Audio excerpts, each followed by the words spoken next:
নমস্কার বন্ধুরা, শান্তি রান্নাঘরে সবাইকে স্বাগত। আজকে দুপুরের মেনু ছিল এরকম একটি সুস্বাদু রেসিপি, আর সঙ্গে মুসুরির ডাল আর কয়েক কুচি পেঁয়াজ। এই দিয়ে আজকে দুপুরের মেনু আমার পুরোপুরি খাওয়া হয়ে গিয়েছিল।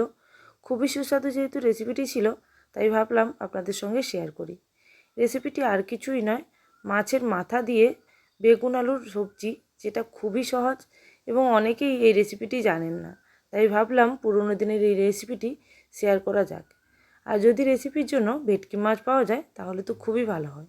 যেমন আজকে আমি ভেটকি মাছের মাথা দিয়েই বানিয়েছিলাম। অনেকে এই রেসিপিটি ভেটকি মাছের কাঁটা দিয়েও বানিয়ে থাকেন।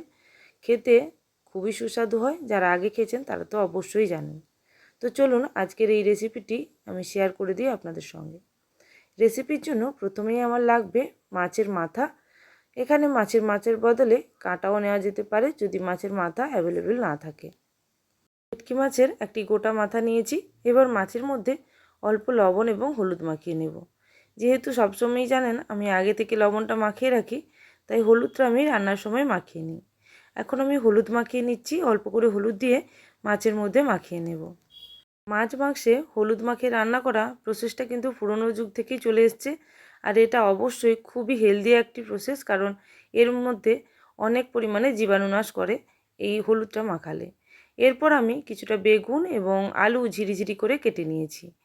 আলুগুলো দেখতেই পাচ্ছেন, ভাজার আলু যেইভাবে কাটি সেইভাবে কেটেছি, সঙ্গে বেগুনটাও সেইভাবে কেটে নিয়েছি। আর এখানে দুটো মাঝারি সাইজের পেঁয়াজ এবং কাঁচা লঙ্কা 3টি নিয়েছি। এখানে চাইলে আপনারা শুকনো লঙ্কা ইউজ করতে পারেন, তবে আমি খুবই হেলদিভাবে বানাই এটিকে, তাই কাঁচা লঙ্কা ইউজ করছি। এরপর আমি কড়াই বসিয়ে দিয়েছি, কড়াইয়ের মধ্যে দিয়ে দিচ্ছি পরিমাণ মতো সর্ষের তেল। এরপর এই সর্ষের তেলটা গরম হতে থাকবে, আর আমি এখানে 5 ফোড়ন দিয়ে দিলাম কড়াইয়ের মধ্যে। 5 ফোড়ন দিয়ে আমি মাছগুলোকে ভেজে নেব। আপনারা চাইলে মাছ ভাজার পরও 5 ফোড়ন দিতে পারেন, তবে আমার মনে হয় এইভাবে রান্না করলে টেস্ট ভালো হয়, তাই আমি প্রথমেই 5 ফোড়নটা দিয়ে দিলাম। এরপর মাছের মাথাগুলোকে একেবারে কড়কড়ে করে ভেজে নেব, মানে একেবারে লালচে করে বা গোল্ডেন ব্রাউন করে কিন্তু ভেজে নিতে হবে। কোনো রকম নরম থাকলে কিন্তু চলবে না, তাতে মাছের আঁশটে গন্ধ থাকবে এবং খেতে ভালো লাগবে না। তাই মাছটাকে খুব ভালো করে ভেজে নেওয়ার জন্য আমি গ্যাসের ফ্লেম মিডিয়াম করে এখানে মাছটাকে কিছুক্ষণ রেখে দেব। তারপর যখন মাছের কালার চেঞ্জ হয়ে মাছটা এইরকম ভাজা হয়ে যাবে, তখন আমি মাছটাকে ভেজে নেব এইরকম খুন্তির সাহায্যে। আপনার যদি এটাকে অসুবিধে মনে হয় তাহলে কিছুক্ষণ ঢাকনা দিয়ে রাখবেন। তারপরে যখন মাছটা ভাজবেন দেখবেন মাছটা খুব ভালোভাবে ভাজা হয়ে যাবে এবং ভাঙা হয়ে যাবে এইভাবে। এবার মাছগুলোকে একটি প্লেটের মধ্যে তুলে নেব এবং তুলে নিয়ে এই তেলের মধ্যেই বাকি রান্নাটা করব। আমি প্রথমেই মাছগুলোকে একটি প্লেটের মধ্যে তুলে নিয়ে তারপরে এর মধ্যে আমি পেঁয়াজের কুচি দিয়ে দেব। পেঁয়াজ এবং কাঁচা লঙ্কা আমি যেটা কুচিয়ে রেখেছিলাম আগে থেকে, সেটা এই তেলের মধ্যে দিয়ে কিছুক্ষণ ভেজে নিয়ে তারপরে আলু এবং বেগুনগুলো দেব। রান্নাটি খুবই সহজ এবং খুব নামমাত্র তেল মশলা ইউজ করে আপনারা এই অসাধারণ রেসিপিটি বানিয়ে নিতে পারবেন এবং খেতেও কিন্তু দুর্দান্ত হয়। এখন আমি পেঁয়াজের কুচিগুলো এবং কাঁচা লঙ্কা দিয়ে ভেজে নিচ্ছি। পেঁয়াজটা খুব ভালো করে ভাজার প্রয়োজন নেই, মোটামুটি কিছুটা ভাজা হলে আলু এবং বেগুনটা দিয়ে দেবো, কারণ পেঁয়াজটা যদি একসঙ্গে এখনই পুরোপুরি ভেজে ফেলি তাহলে যখন আলু ভাজা হবে তখন পেঁয়াজটা একেবারেই চুঁয়ে যাবে বা নষ্ট হয়ে যেতে পারে। তাই আগে থেকে পেঁয়াজটাকে খুব বেশি ভাজছি না। এখন আমি পেঁয়াজটাকে ভালো মতন করে এইভাবে নাড়াচাড়া করে নিয়েছি প্রায় 1 মিনিট মতন, গ্যাসের ফ্লেম স্লো করে। এবার আমি দিয়ে দিচ্ছি আলু। এখানে আলুর পরিমাপটা আমি এখানে 3টে মাঝারি সাইজের আলু দিয়েছি, আর সঙ্গে বেগুন আমি হাফ বেগুন দিয়েছি, একটা বড় বেগুনের হাফ অংশ দিয়েছি।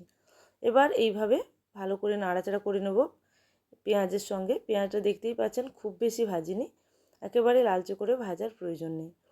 এইভাবে আপনারা একবার রান্না করে দেখতে পারেন। যদি তেলের পরিমাপ আপনাদের কাছে কম মনে হয় তাহলে অবশ্যই একটু আবারও তেল দিতে পারেন। তবে আমার মনে হয় শেষে, রান্নার শেষে আপনারা দেখতেই পাবেন যে কতটা পরিমাণে তেল এখানে বেরোবে। তাই এখন থেকে তেল দেওয়ার প্রয়োজন নেই, শেষে আমি অল্প পরিমাণে তেল ওপর থেকে দিয়ে দেব। অর্থাৎ তেলটা যদি শেষে দেওয়া হয় তার টেস্ট বা ফ্লেভারটা একেবারেই আলাদা রকম হয়। এখন আমি অল্প পরিমাণে হলুদ, লবণ এবং খুবই অল্প লাল লঙ্কার গুঁড়ো দিলাম। এবার সব কিছুকে ভালো করে মিশিয়ে নেব। এইভাবে গ্যাসের ফ্লেম মিডিয়াম রেখে ভালো মতন মিশিয়ে নিয়ে ঢাকনা দিয়েই রান্নাটা করতে হবে। এই রান্নাতে কোনো রকম জলের ব্যবহার হবে না, পুরোপুরি ঢাকনা দিয়ে আমি রান্নাটা করব। দেখুন এইভাবে আমি নাড়াচাড়া করে নিয়ে ঢাকনা দিয়ে দিলাম। এইভাবে ঢাকনা দিয়ে আমি 2 মিনিট মতো রেখে দিয়েছিলাম। তারপরে আবারও খুলে কিছুক্ষণ নেড়ে নিয়ে আবারও ঢাকনা দিয়ে দিয়েছিলাম। প্রায় এখন 10 মিনিট মতন পরে আমি নাড়াচাড়া করে নিচ্ছি। দেখুন পুরোপুরি সমস্ত সবজিগুলো সেদ্ধ হয়ে গেছে আর ভালো মতো রান্নাটা প্রায় হয়ে এসছে। এখন আমি যদি সবজিগুলো সেদ্ধ হয়ে যায় চেক করে নিলাম। এরপরে আমি দিয়ে দিচ্ছি মাছের মাথা, যেটা আমি একেবারে গুঁড়ো গুঁড়ো করে রেখেছিলাম এইভাবে খুন্তির সাহায্যে। এবার এই মাছের মাথাটাকে এখন মিশিয়ে নেব। আগে থেকে যদি গুঁড়ো করা না থাকে তাহলে কিন্তু মাছের মাথা গুঁড়ো করতে খুবই অসুবিধা হবে এবং রান্নাতে গোটা থেকে যাবে। তাই অবশ্যই আগে থেকে এই খুন্তির সাহায্যে যখন মাছটা ভাজবেন তখনই গুঁড়ো করে নেবেন। এখন আমি ঢাকনা দিয়ে আরও 2 মিনিট মতন রেখে দেবো। এতে মাছের মাথাটাও অনেকটা সফট হয়ে যাবে এবং সমস্ত সবজির সঙ্গে মিশে যাবে। এখন দেখুন আমি ভালো মতন ঢাকনা দিয়ে 2 মিনিট মতো রেখে দিয়েছিলাম, কোনো রকম জল দিইনি। তবুও রান্নাটা দেখুন একেবারে মিলেমিশে লটপটে হয়ে গেছে। এবার আমি রান্নাটা শেষ করব। একেবারে শেষে আমি অল্প পরিমাণে সর্ষের তেল দিয়ে দিচ্ছি। ওই 1 টিস্পুন মতন সর্ষের তেল দিলাম। এটা অবশ্যই দেবেন, এতে দিলে ফ্লেভারটা খুব ভালো আছে। যদি প্রথমে খুব অল্প তেলও দেন, শেষে এইভাবে একটু তেল দিয়ে দিলে তেলের পরিমাপটা আর কম বলে মনে হয় না। এবার আমি ঢাকনা দিয়ে কিছুক্ষণ রেখে দিয়েছিলাম গ্যাসের ফ্লেম অফ করে। তারপরে এখন আমি প্লেটের মধ্যে সার্ভ করে নিচ্ছি। দেখতেই পাচ্ছেন কীরকম দেখতে হয়েছে। মনে হচ্ছে আমি জল দিয়েই রান্না করেছি, কিন্তু এক ফোঁটাও জলের ইউজ করিনি। তাহলে এইভাবে একবার বাড়িতে এই পুরোনো দিনের রান্নাটি করে দেখুন। আশা করি আপনাদের ভালো লাগবে। যদি ভালো লেগে থাকে অবশ্যই কমেন্ট সেকশানে জানাবেন। আর যারা এখনও মতো চ্যানেলটিকে সাবস্ক্রাইব করেননি, অবশ্যই চ্যানেলটিকে সাবস্ক্রাইব করে নিয়ে পাশে থাকা বেল নোটিফিকেশানে ক্লিক করে রাখুন, যাতে আমার চ্যানেলে নতুন রেসিপি আসার সঙ্গে সঙ্গে আপনাদের কাছে সবার আগে নোটিফিকেশান পৌঁছে যায়। তাহলে আজকের জন্য এই পর্যন্ত। আবারও চলে আসবো নতুন কোনো রেসিপির সঙ্গে। ততক্ষণের জন্য সবাই ভালো থাকবেন, সুস্থ থাকবেন। Thank you for watching my video.